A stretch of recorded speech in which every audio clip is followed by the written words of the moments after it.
peace. This is Ernest, one half of Reminisce Gathering. Man, just getting on for a few minutes. Just wanting to, man, give some encouragement as always. Um, and I want to just deal with trauma and the purging. Just a self testimony, a personal testimony of mine. Um, it's 2019. Y'all know what it is. And you know where we are. If you no stranger to our channel, you've been following as we share our relationship experiences. Um, we give insight as to us being twin flames and what it's like as far as how we're helping one another to build and to integrate every aspect about ourselves, from the ugly side, you know what I'm saying, especially integrating it to our so-called good sides. And so just as a reflection, um, man, it's a challenge. And so again, I just want to encourage any one of you, regardless of whether or not you have a twin flame, regardless of whether or not you in a relationship, you can still work on yourself.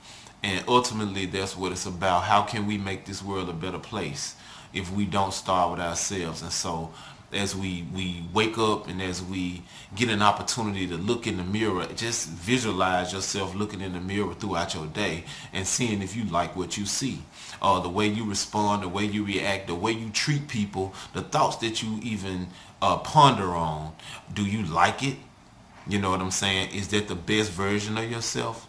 And so if not, that's all the reason to begin doing some inner work. Healing your inner child wounds, revisiting all of the traumatic experiences that you can recall, and then asking yourself, what are some of the traumas that I've compartmentalized and so-called swept under the rug, or those issues that you find yourself repeating these patterns on, and you really not understanding why you do what you do. This is all the reason to begin to go within and do this shadow work. It is so necessary. I believe that we all need healing. I believe that we all need therapy. I believe that we all have been traumatized, some form or another. That's just a no-brainer. And so it's I mean, you know, it's been passed down in our DNA, so it's all genetics. But personally, man,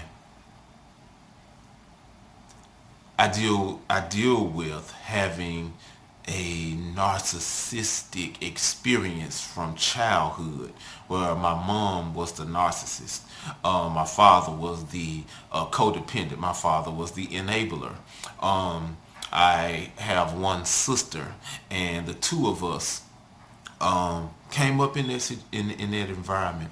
And one thing or another, either you are the favorite or not. Now, I did not notice this stuff until I got older, and I realized, like, I started coming into terms as to what each of the family members' roles were. You like I say, you have a narcissist, you have some enablers, you have some codependents, you have some flying monkeys, and so basically, you know, if you don't know what I'm talking about, do your research and educate yourself as to what these roles are and how they play out, and how you may have been a victim of all of this, or you are the perpetrator.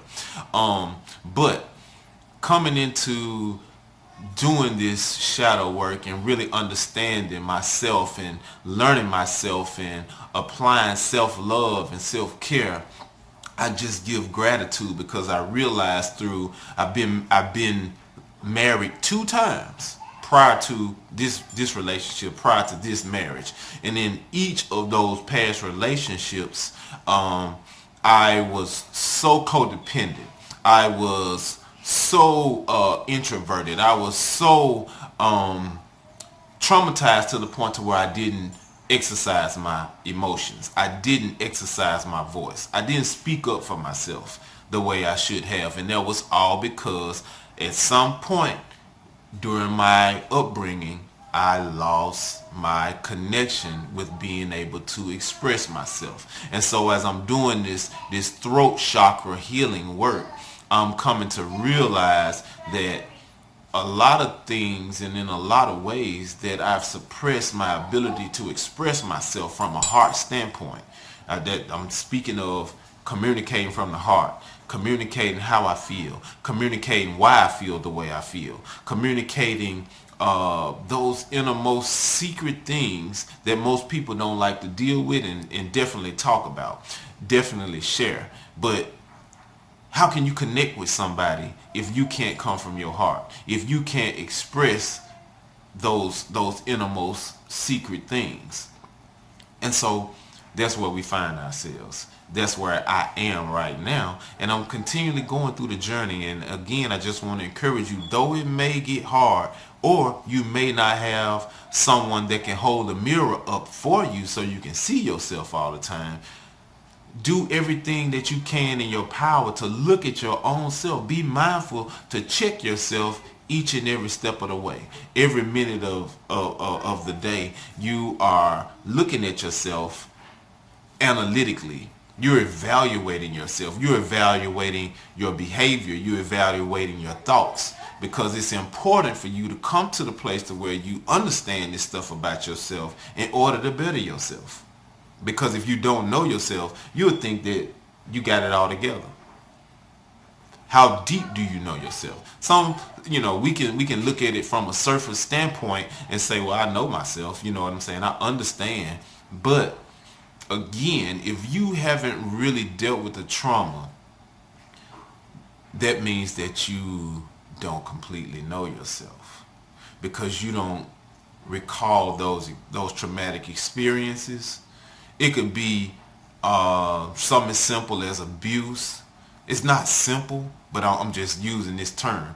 It could be something as traumatic, I'll say, as abuse from parents, siblings. It can be as traumatic as the pains of separation and divorce, neglect. There is so much in regards to dealing with the trauma. But we run from the trauma. That's been one of our ways to cope with things. When it gets tough and it gets extremely hard, instead of us dealing with it, we run from it. Whether we run from it just to feel good, or we're running from it just to not have to deal with the pain. We cannot any longer abandon this stuff, but we have to engage on a deeper level. And this will bring awareness, this will bring enlightenment, this will bring healing, this will bring peace of mind, and you will begin to attract that which you're vibrating on, that frequency that you're now moving in, and that mode that you now operate in. Guess what? You'll begin to attract that exact thing. And so again, I just wanted to encourage some, as from one brother to another, especially for my men, just encouraging you all to revert back to that sensitive side of you where you can connect. It's okay to connect emotionally. We've through slavery and through all the traumatic experiences in becoming men, as a rites of passage, as becoming a man, we just have been taught by some men who had the right intentions but may have not truly known and experienced for themselves. And so how, if I don't know and I've never experienced it for myself, how can I share it or teach it or model it to someone else, to my children, to my sons, to individuals that are close to me? And so again, do the shadow work. Brothers, get to know yourself. love on yourself. If you putting somebody else's needs before you're attending to your own, whether there's some hygienal needs, whether there's emotional needs, whether there's physical needs, whether there's spiritual needs, guess what? That's not indicative of you truly loving yourself. Because before you can begin to truly express love for somebody else, you got to love yourself.